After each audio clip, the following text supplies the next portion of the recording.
Hi, I'm Joe Milioni, and this is my God story.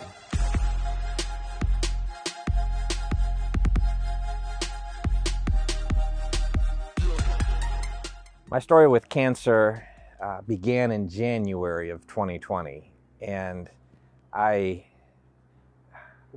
I knew I was having some physical problems, so I'd set up between several of the trips I had to take. I had set up some doctor's appointments, and I was literally sitting at my computer looking for tickets to Uganda when I got a call from the doctor saying I needed to come into the emergency room to have a biopsy. And so I went thinking it was something routine and think I wouldn't even spend the night. I thought I would be there a half hour and be on my way home and go back to work. And they said, no, you need to stay. And uh, later that evening, they came in and the doctor informed me that it was cancer. And that's one of those things where there was an immediate shock. Uh, I had to pause for a little bit, shed some tears, and then called Ladare, my wife. And of course, she was out walking at the time, and she's had to pause also. And so then, she came home, and immediately she and Josh, my son, came out to be with me. And those initial moments are scary. I and it wasn't long after that, the doctor came in and told me, that things didn't look good. And one even told me I had 7 months maybe. And of course, this was a year ago. And after that, there was there was an unexplainable peace that set in. And I can't explain it. And if you've never experienced it, there's no way to describe it. But I never felt God saying that He was going to cure me, not to worry or any of that. It was just this feeling of coming alongside and saying I'm in this path with you, and it was just incredible, absolutely incredible feeling. I found out that there's two rare diseases that cause a protein to build up in the body that then damages the kidneys, the heart, and other organs. And one of these diseases is multiple myeloma, cancer, and the other one is amyloidosis. And I had the rare privilege of having both of them. And my oncologist calls me a rare bird. And so over the next 3 weeks, I went through many jabs and pokes and surgeries, and came out of there with a catheter for dialysis, because they said I'd be on dialysis pretty much the rest of my life, or until I could somehow get rid of the cancer and get a kidney transplant. The next 8 months was spent going through 8 rounds of chemotherapy, dialysis every night in my own home.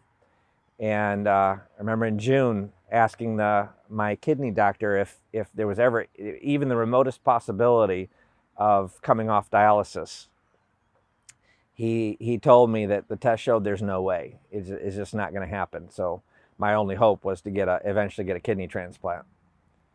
Then the goal of the chemotherapy was to get me to the point where I would be able to get a stem cell transplant. And basically, a stem cell transplant, they kill off your bone marrow, bring you to the point of death, and then give you new cells to revive you. And so I did that in September, and September 17th is what's called my new birthday.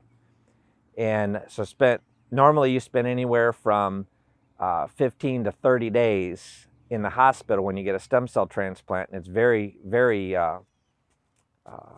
dangerous and difficult time.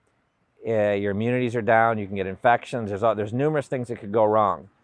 And what normally, like I said, is 15 to 30 days, I was out in 14.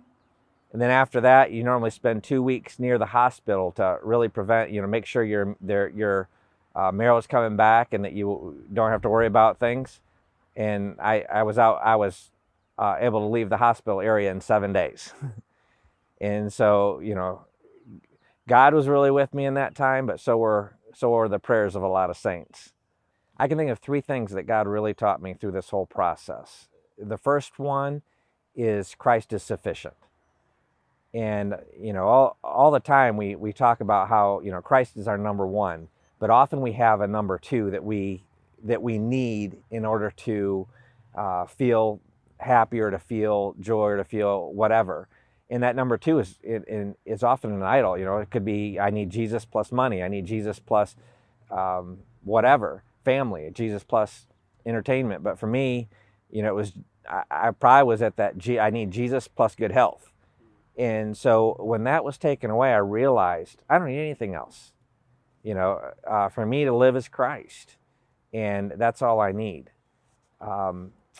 He also taught me, I was thinking through, was this whole thing worth it? What was, the sacrifice of living overseas? We've been robbed 25 times. Ladera was robbed at gunpoint. Our daughter was attacked for being white, American. All these things that we suffered through. Was that all worth it? And I realized, what? That's the wrong question. The question isn't, is it worth it? The question is he worthy? And thinking back through all this, yeah, he is. And just, I would do everything all over again. I would suffer everything all over again because he is worthy. And the third thing that God taught me through all this is the importance of the body. And, so many cards and words of encouragement. I used to be the kind of guy that, when I got a birthday card, I shook it out. Is this worth reading? But this time, during this process, I read every single card, every single word. And some brought me to tears, to the encouragement, the prayers. There was one night when I was in the hospital and feeling, during the stem cell, there's a point where you reach a really low point, not feeling well.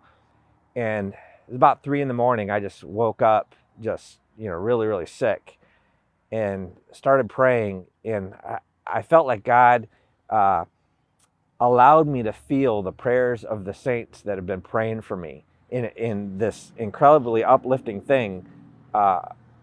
This feeling occurred. And I shared that. And a couple days later, a pastor from Uruguay, one of our first fields, called me or talked to me and said, when was that? And I said, about 3 a.m. on this day. And he goes, wow, at that moment, we were doing an all-night prayer vigil for you. And we were praying for you at that moment. That is awesome. What's next for me? That's actually a really tough question because, when I look at this, I ask why.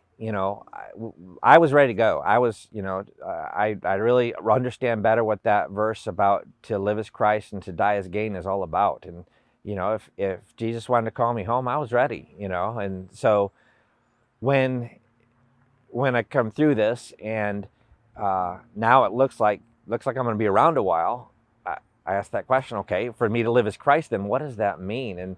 And both Ladera and I have, felt like there was a whole purpose to this, and we're excited about what that is, and if that, if it means something different, we don't know. He's not really revealed that to us right now. So, I'm excited to get back to, helping missions around the world. I'm excited to get back to studying my doctorate and hoping, that might lead to something.